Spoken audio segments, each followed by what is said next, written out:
아버지가 자녀에게 심부름을 시켰습니다. 근데 이 심부름은 꼭 해야 되는 심부름. 자, 꼭 해야 되는 심부름이니까 어떻게 하는 것이 가장 지혜로운 방법일까? 첫 번째, 말로 할 때 한다. 두 번째, 조금 얻어맞고 한다. 세 번째, 많이 얻어맞고 한다. 넷째, 끝까지 안 하다가 집에서 쫓겨난다. 어떤 방법이 제일 좋을까요? 말할 것도 없이 첫 번째 방법입니다.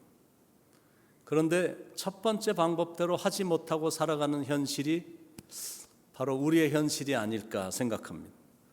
대부분의 사람들이 세 번째 방법으로 살아가고 있는 듯한 느낌이 들어요. 많이 얻어맞고 한다. 대체 왜 그럴까? 그냥 그때 순종했으면 당신도 좋고 나도 좋고 다 좋을 텐데 왜 그게 안 될까? 자기 나름대로 고집이 세기 때문에. 그러다가 자기가 하고 싶은 대로 더 이상 할 수 없게 됐다라고 생각하며 울며 겨자 먹기식으로 순종을 합니다. 그러니까 느껴지는 게 순종하는 게 참 쉬운 게 아니구나라는 게 느껴집니다. 아이들을 키울 때 부모가 아이들에게 이렇게 말로 하지 말라고 이렇게 말할 때 순종하는 아이들이 별로 없어요. 대체적으로 부모한테 좀 잔소리를 많이 듣거나 아니면 몇 대 맞고 나서야 순종을 합니다. 근데 요즘은 시대까지 바뀌어서 아이들을 때릴 수도 없는 시대가 됐으니까 순종을 기대하는 게 더 어려워졌다라고 느낌이 들거든요. 그래서 참 안타까운 마음이 있습니다. 부모의 말에 전혀 순종을 안 하고 자란 아이들이 그 아이들이 어떻게 대단한 아이가 되겠습니까? 아무리 우리가 눈으로 보면서 나름대로 좋은 짭도 잡고 성공했다라고 느껴져도 부모에게 순종도 안 해갖고 세상적으로 성공한 게 그게 뭐가 대단하겠느냐라는 것. 성경에 나오는 사무엘과 그 사울 왕의 이야기를 우리가 잘 압니다. 이스라엘이란 나라를 하나님께서 계획하시고 이것저것 다 해보셨지만 사람들이 모인 곳은 하여튼 죄악이 들끓고 하나님을 막 대항하고 불순종하는 이런 일이 많아지니까 하나님이 이제 계획을 하셔서 내가 한번 계획한 나라를 한번 이렇게 좀 만들어 가봐야 되겠다. 그래서 아브라함을 부르셔서 아브라함, 이삭, 야곱, 요셉 이런 과정을 통해 이스라엘이란 나라, 야곱의 그 12명의 아들들을 준비시켜 놓은 다음에 12지파를 합쳐서 이제 이스라엘이란 나라를 만드셨어요. 그래서 초대 왕으로 사울 왕을 하나님이 세우셨습니다. 왜냐하면 보통 사람들보다 키가 굉장히 훤칠합니다. 보통 사람의 머리가 하나가 더 있을 정도로 키도 컸고 그리고 굉장히 잘생겼어. 미남이었습니다. 그런데 거기다가 겸손하기까지 해서 하나님의 눈에 이렇게 들어서 이스라엘의 초대 왕으로 등극이 됐는데 근데 사울 왕이 되자마자 얼마나 오만방자해졌는지 마음도 완악해지고 교만해져서 사사건건 하나님께 불순종하는 겁니다. 한 번은 아말렉과의 전쟁을 했을 때였습니다. 하나님이 참 조심스러워서 이렇게 사울 왕에게 명령을 내렸습니다. 생명이 있는 것은 살리지 말고 진멸을 시켜라. 그것이 사람이든 짐승이든 생명이 있는 것은 다 진멸을 시키라고 말씀을 하셨습니다. 그 이유가 뭐냐면 이렇게 우상을 숭배하고 이렇게 악이 들끓고 있는 이런 사람들을 살려뒀을 경우에 그 악이 이제 시작이 되고 죄악이 이제 관영하는 그런 일이 있을 수 있다라고 생각을 해서 처음부터 아예 그냥 근절을 시켜버리게 한 겁니다. 그런데 이제 아말렉 왕 아각이 막 살려달라면서 통사정을 하니까 하나님의 명령에 불순종하고 죽이지 않고 데리고 온 겁니다.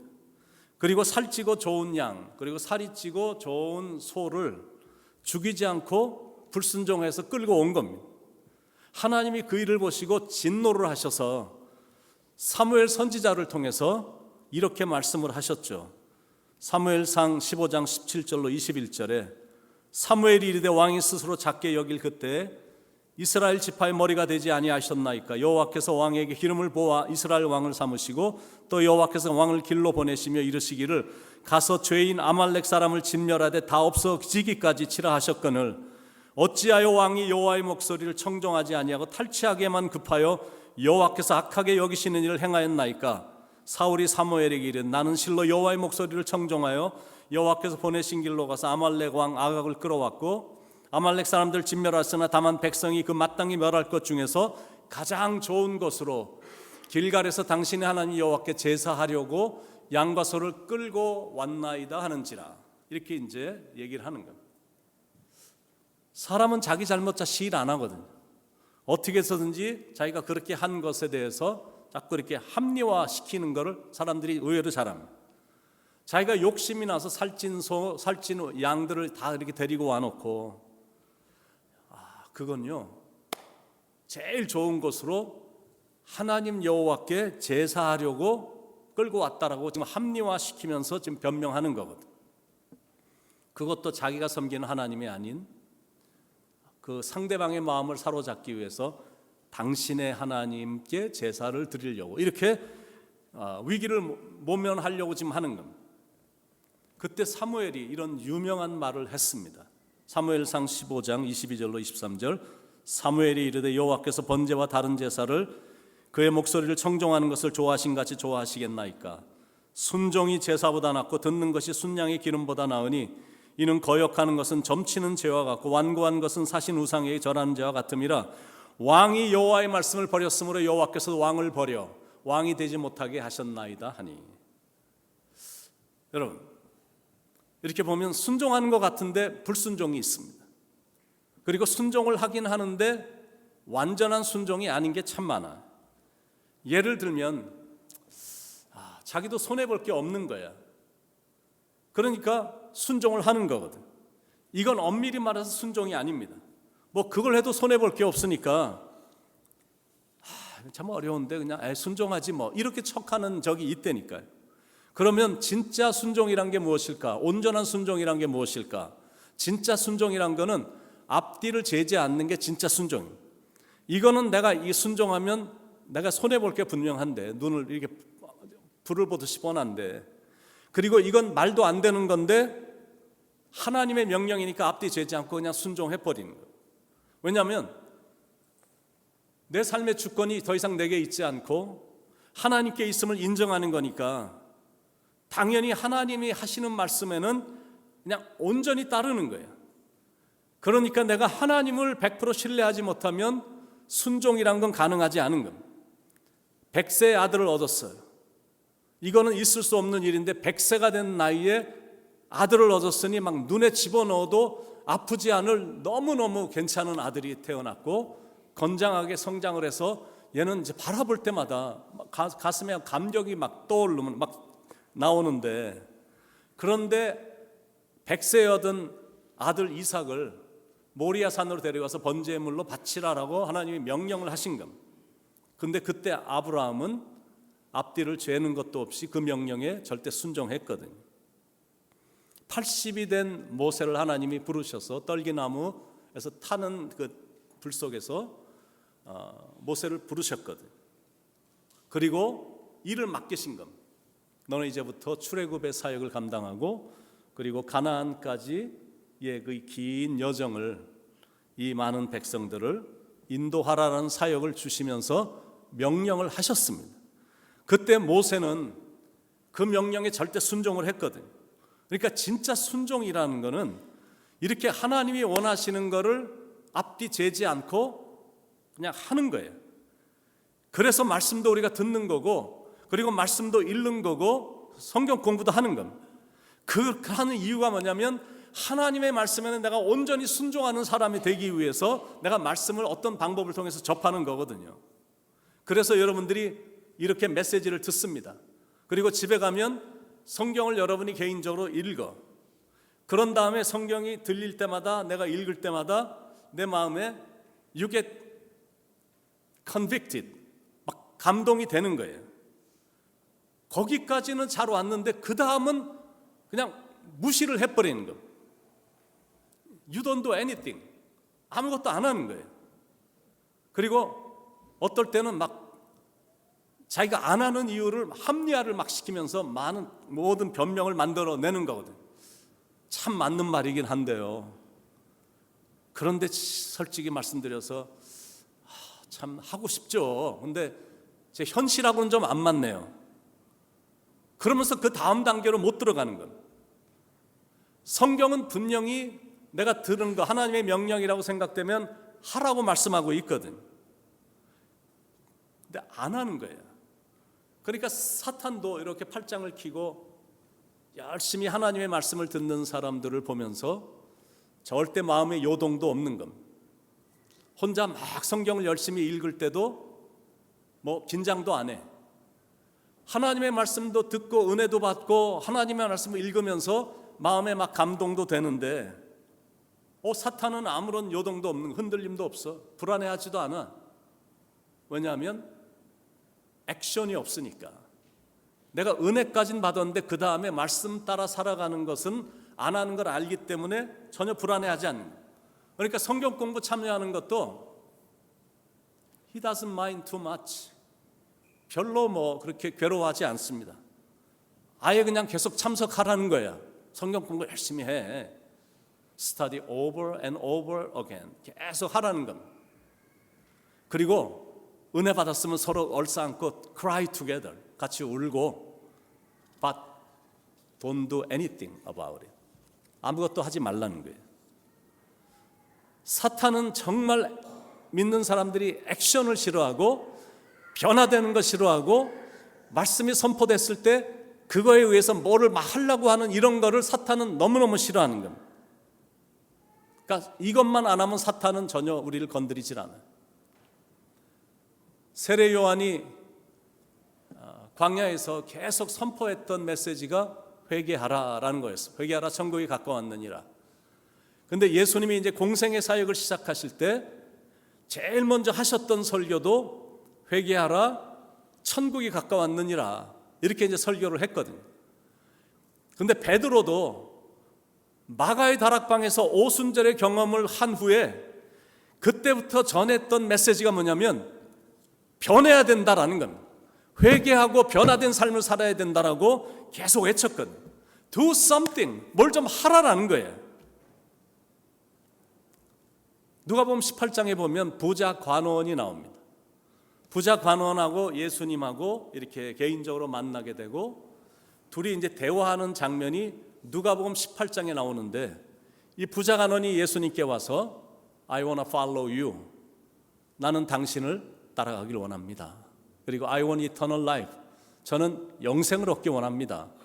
그러면서 자기는 율법을 다 지켰고 착하게 살았고 뭐 이런 좋은 얘기를 막 늘어놨어요. 그랬더니 예수님이 그 청년을 딱 보시고 한 말씀 하시는데 너에게 부족한 것이 한 가지가 있으니 내게 있는 것을 팔아 가난한 자들에게 나눠주라. 그리고 나서 나를 따르라. 이렇게 말씀을 했어요. 그랬더니 그 다음 나오는 구절이 어떤 말씀이 나오냐면 He went away sad.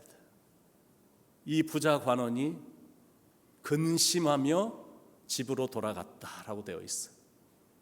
너무 가진 게 많고 너무 부자였기 때문에 갖고 있는 것을 팔아 가난한 자들에게 주라고 그랬더니 자기가 율법도 지키고 착한 일도 하고 다 했는데 그런데 이 액션은 안 되는 거예요.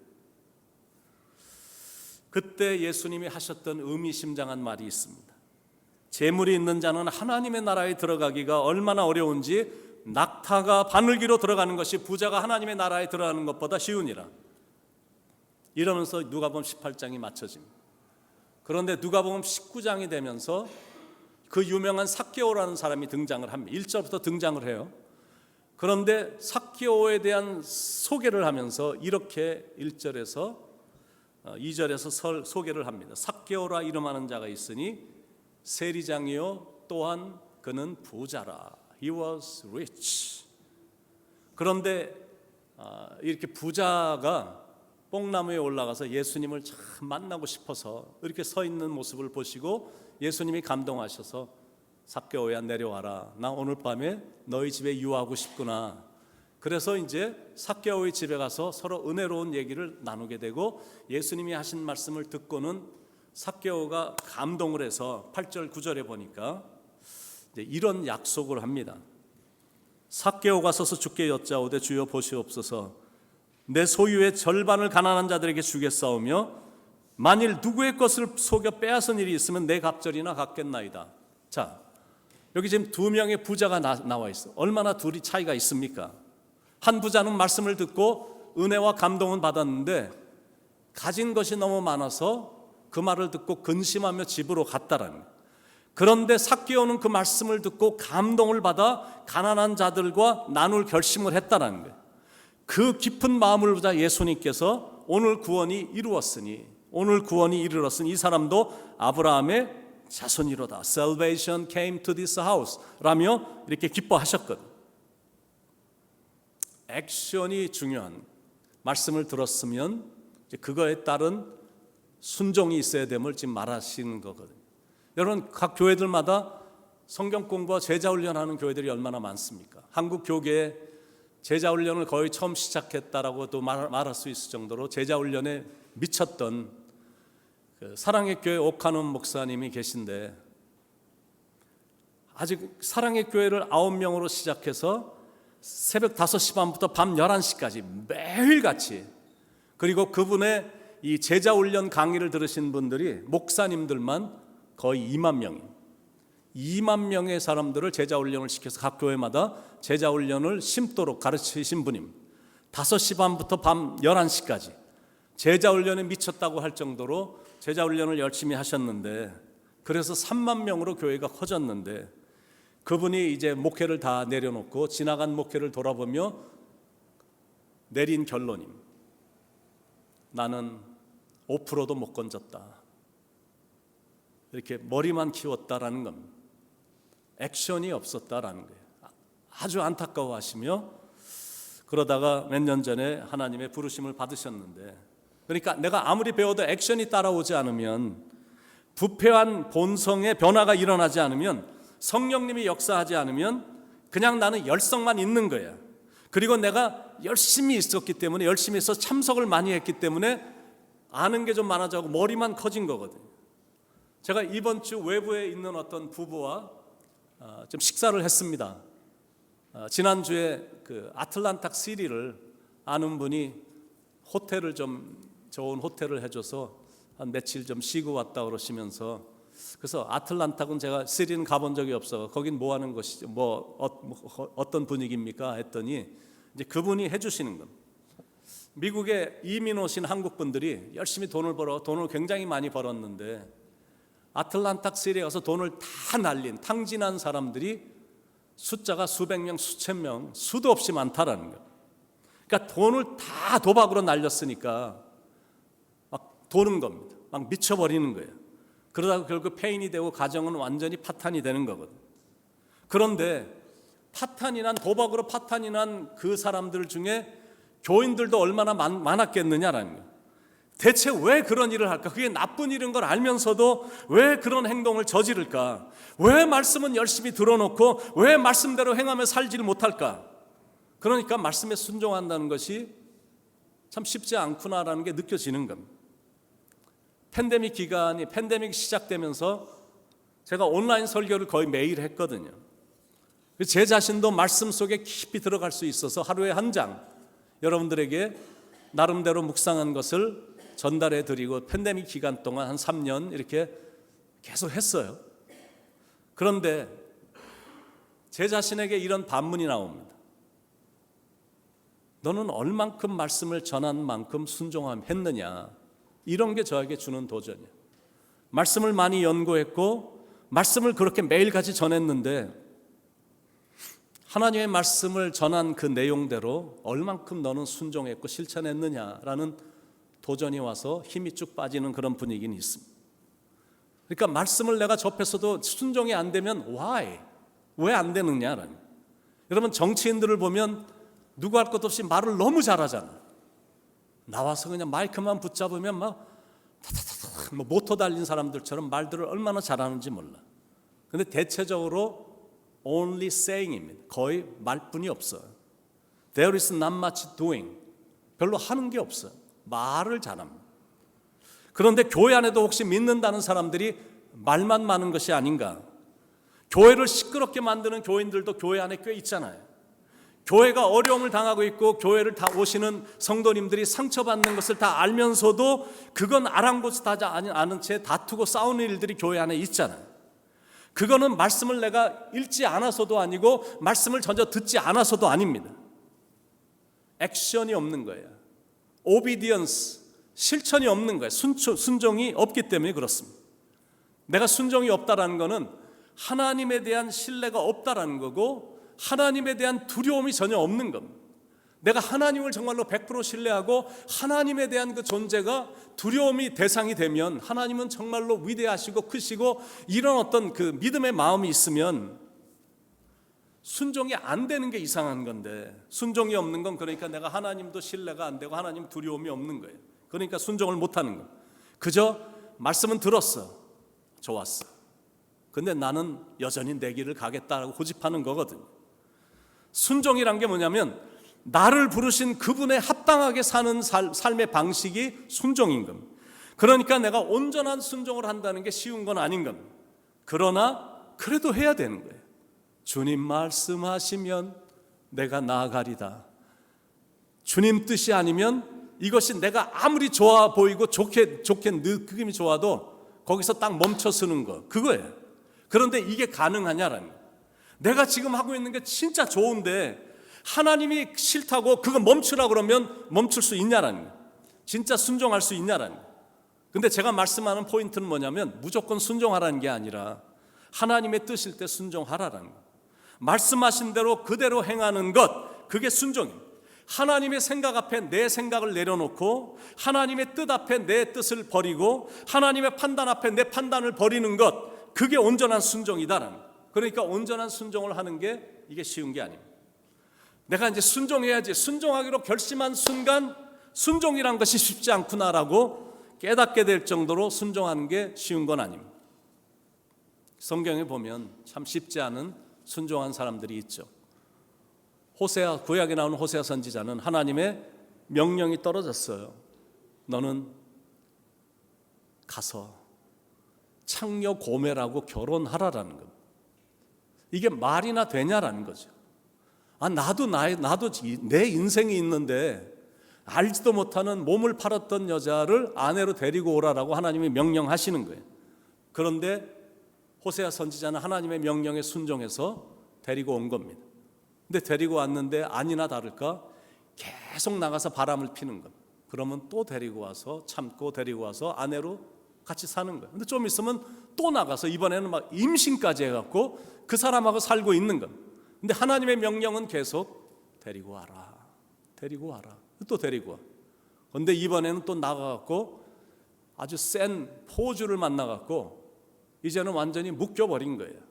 그래서 떠날 수도 없는 상황이 되자 호세아 선지자는 돈까지 가서 돈을 지불하고 또 여자를 아내를 데리고 와서 살라고 하셔서 또 데리고 온 거예요.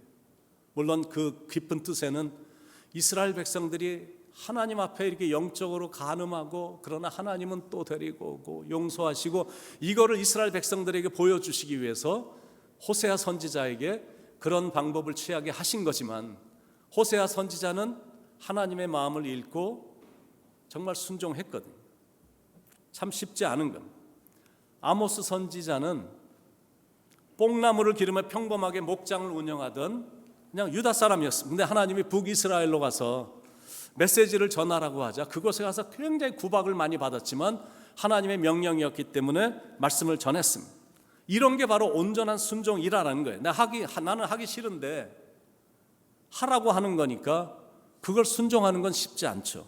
근데 순종했습니다. 그런데 뒷부분에 가면 요나 선지자가 나오는데 요나 선지자는 다른 선지자하고 좀 달랐습니다. 하나님이 요나에게 너 니느웨에 가서 회개의 말씀을 선포하라라고 명령을 하신 겁니다. 니느웨는 이스라엘에서 한 700km 정도 떨어진 도시인데 그런데 요나는 하나님의 말씀에 순종하지 않고 반대 방향인 다시스라는 니느웨로 가는 거리에 5배나 더 먼 3,400km나 되는 그 먼 거리를 간 겁니다. 그러니까 순종 안 하는 사람들의 삶을 보면 너무나 어리석은 거야. 가까운 거리를 놔두고 오히려 더 먼 거리로 가니까, 그러면 결국에는 불순종하면 나에게 이득이 되는 게 아니라 더 손해인 것을 볼 수가 있는 겁니다. 게다가 요나는 불순종으로 인해서, 이 불순종으로 시작이 됐기 때문에 요나 선지자의 일생은 불평으로 시작해서 불평으로 끝나는 이 불순종의 선지자, 불평의 선지자라는 오명을 평생 갖고 살게 됐거든. 그런데 실은 때때로 우리의 모습을 보면 요나의 모습과 같을 때가 너무 많은 거야. 그러니까 그 이름이 바로 내 이름인 거예요. 요나가 바로 요나야. 내가 바로 요나와 같은 거야. 요나처럼 불순종하는 모습들이 얼마나 툭툭 자주 튀어나오는지. 말만 주님 사랑이지, 찬양할 때만 두 손 들고 주님 사랑합니다 그러지, 돌아서면 행동을 보면 사랑하는 모습이 안 보이거든. 나는 이래봬도 남자이기 때문에 여자들이 하는 말 안 들어. 내가 이래봬도 무뚝뚝한 묵묵한 남자잖아. 그래서 여자들이, 아내들이 콜콜하게 얘기하는 건 난 안 들어. 그건 남자이기 때문이 아니라 사랑이 그만큼 약하기 때문에 안 듣는 겁니다. 왜냐하면 그 전에 데이트할 때는 귀를 쫑긋 세우고 무슨 말만 해도 막 관심을 기울이고 그렇게 얘기 잘 들어줬었잖아요. 근데 지금은 안 듣겠다는, 남자기 때문에 안 듣겠다는, 남자기 때문이 아니라 나는 사랑이 식은 거야. 표현은 안 하지만. 그러니까 결론이 뭐냐면, 순종이란 것도 사랑만 가능하면 가능한 것이다라는 거예요. 사랑하기 때문에 내가 손해도 볼 수 있는 겁니다. 그래서 순종이란 건 뭐냐면, 순종은 아브라함처럼 하여튼 즉시 행동으로 옮겨야 되는 겁니다. 여러분, 아브라함이 하나님의 명령이 떨어졌을 때 너는 내 아들 이삭을 모리아 산에 데리고 가서 번제물로 바쳐라 했을 때, 하나님 잘 알겠습니다. 저에게 한 3일만, 며칠만 기회를 주십시오. 저도 좀 지도 좀 해보고, 저도 한번 깊이 좀 생각도 좀 해보고 나서 하나님 알려드리겠습니다. 만약 그랬다면 아브라함은 절대 순종 못했어요. 지체를 하면 온전한 순종은 가능치 않습니다. 그래서 통계를 봤더니 이렇게 말씀을 들을 때는 한 80% 정도 은혜가 되면 내가 꼭 실천하고 만다, 이런 능력이 나온다고 합니다. 근데 하루가 지나면 80%가 40%로 떨어지는 거예요.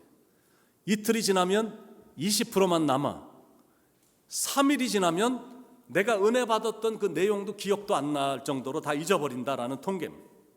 그래서 내가 은혜를 받고 감동이 됐으면 그냥 당장 행동으로 옮겨버려야 돼요. 행동을 통해서 물을 그냥 쏟아버리는 겁니다.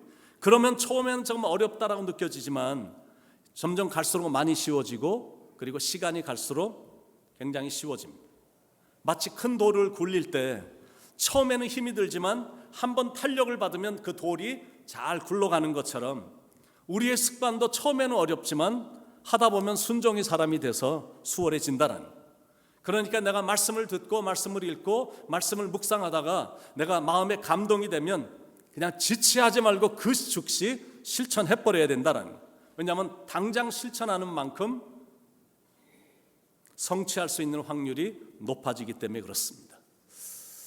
하나님께서 여호수아에게 이제 명령을 하신 게 있거든요. 모세가 이제 가나안 땅 앞에까지 사역을 40년을 마치고, 그리고 이제부터 바톤을 이어받아 이제 가나안 땅으로 들어가 가나안 땅을 이제 정복하고, 그리고 나서 12지파에게 땅을 분배하는 것이 이제 여호수아에게 주어진 사명이었는데, 그런데 첫 난관이 딱 부딪히게 된 겁니다.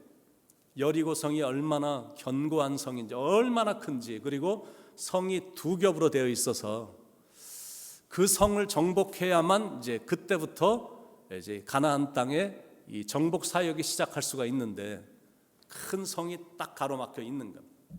근데 이제 그때 하나님이 나타나셔서 하나님이 이제 명령을 내려 주셨어요. 여호수아 5장 13절로 6장 5절인데 좀 길어서 제가 여러분에게 이제 요약만 해드리겠습니다.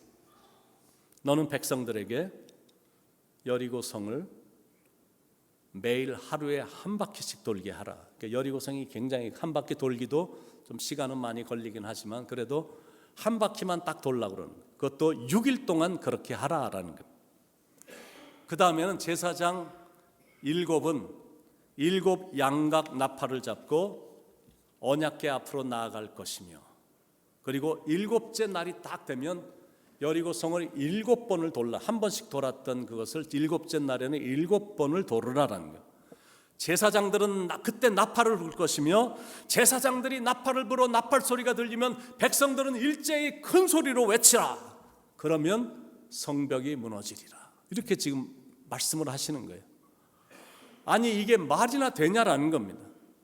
지금 다 전쟁터에 나와 있는데 전쟁터에 나온 이 군사들로 하여금 이거 성이나 돌라고 그러고 갑자기 소리나 치라고 그러고 그러면 성벽이 무너진다라고 이러니 무슨 이런 작전 명령이 있냐라는. 그런데 그때 말이 안 된다고 백성들이 순종하지 않았다면 어떻게 됐을까? 절대 기적은 일어나지 않았거든. 여호수아 6장 20절에 이에 백성은 외치고 제사장들은 나팔을 불매 백성이 나팔 소리를 들을 때 크게 소리질러 외치니 성벽이 무너져 내린지라. 백성이 각기 앞으로 나아가 그 성에 들어 그 성을 점령하고 이런 놀라운 일이 일어났어. 그러니까 여러분 느껴지시죠? 기적이란 순종할 때 일어난다라는 거예요. 이스라엘 백성들이 홍해를 건널 때는 그냥 쫙 갈라져서 건너갔어요. 그런데 이제 가나안 땅으로 들어가는 그 요단강을 건널 때는 달랐습니다. 하나님의 명령이 있었어요. 그리고 순종했기 때문에 들어간 거거든. 근데 그때는 이제 막 위에서부터 이제 비가 막 많이 왔다가 이제 홍수같이 막 물이 내려오니까 요단강이 물이 언덕 위로 막 차고 넘쳤습니다. 그러니까 발을 어떻게 내밀 수가 없는 거야. 그런데 하나님은 명령을 내리셨거든. 믿음으로 건너라. 그래서 하나님의 언약궤를 메고 제사장이 물이 막 흘러넘치는데 거기다 발을 딱 내밀면 거기가 딱 멈춰지는 거예요. 왼발을 내밀면 거기가 딱 멈춰져. 뒤에서 따라오는 사람들은 앞에 있는 제사장이 지고 있는 그 언약궤만 바라보면 되는. 그러면 메마른 땅을 그렇게 걸어갈 수 있도록 믿음으로. 말도 안 되는 말인데 발만 담으면 주님의 명령에 순종만 하면 이렇게 놀라운 기적이 일어나게 됐다라는. 근데 그때 백성들이 말도 안 됩니다. 보세요. 어떻게 발을 이렇게 물이 막 철철 쏟아지는데 발을 내밉니까 하고 순종하지 않았다면 기적은 절대 일어나지 않았거든. 그런데 신기하게 말씀하신 대로 순종하자 기적이 일어났다는. 자, 그런데 왜 사람들은 순종을 하지 않을까? 두 가지 이유. 첫째는 목이 곧고 완악하기 때문이고, 둘째는 신앙이 약하기 때문. 그러면 내가 어떻게 순종하는 사람이 될 수 있을까? 조용히 하나님의 말씀을 깊이 묵상함으로 순종할 수 있는데, 내 생각이 항상 하나님 말씀보다 앞서기 때문에 내가 목이 곧아진 백성이 된 거거든. 그러니까 항상 말씀 앞에 내가 겸손히 서야 되고, 두 번째는 내가 믿음을 키워서 능력을 받음으로 순종하는 사람이 될 수 있는 거예요. 여러분, 내가 믿음이 없으면 하나님의 말씀에 순종하는 건 절대 가능치 않아. 내가 순종을 하는 것은 믿음이 있기 때문이에요. 그 믿음이 강해지면 온전한 순종이 가능하니까. 그래서 나에게 중요한 것은 믿음을 키우는 게 중요한 건. 그러면 순종할 수 있어요. 그러면 순종하는 사람에게 임하는 축복이 대체 무엇일까? 열왕기하 5장에 보면 선지자 엘리사를 나아만 장군이 찾아왔어요. 그런데 나아만 장군은 문둥병자였습니다. 그런데 굉장히 영적으로 훌륭하신 선지자가 있다고 그래서 찾아왔어요. 그런데 엘리사의 태도가 장군한테 대하는 태도가 어린아이 대하는 태도를 보인 겁니다. 쳐다도 안 보고 저기 요단강 가서 7번 목욕이나 하시오. 그럼 좋아질 거예요. 이렇게 한 거예요. 내가 장군인데 이름도 없는 한 선지자가 쳐다도 안 보고 이렇게 거만하게 말을 하면 자존심이 상할 수 있잖아요.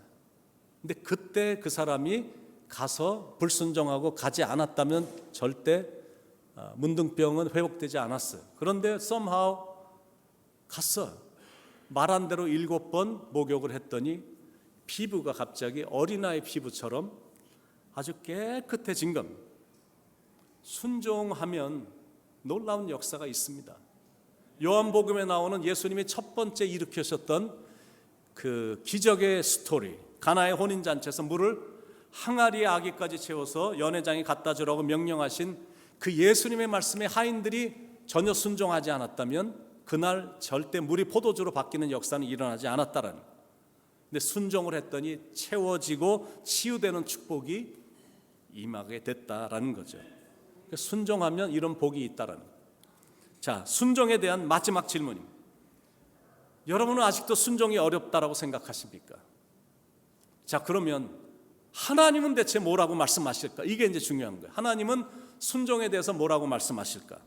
오늘 우리가 함께 읽은 신명기 30장 11절에 내가 오늘 내게 명령한 이 명령은 내게 어려운 것도 아니요 먼 것도 아니라 하나님의 명령은 절대 어려운 거 아니다라고 지금 말씀해 주시는 거예요.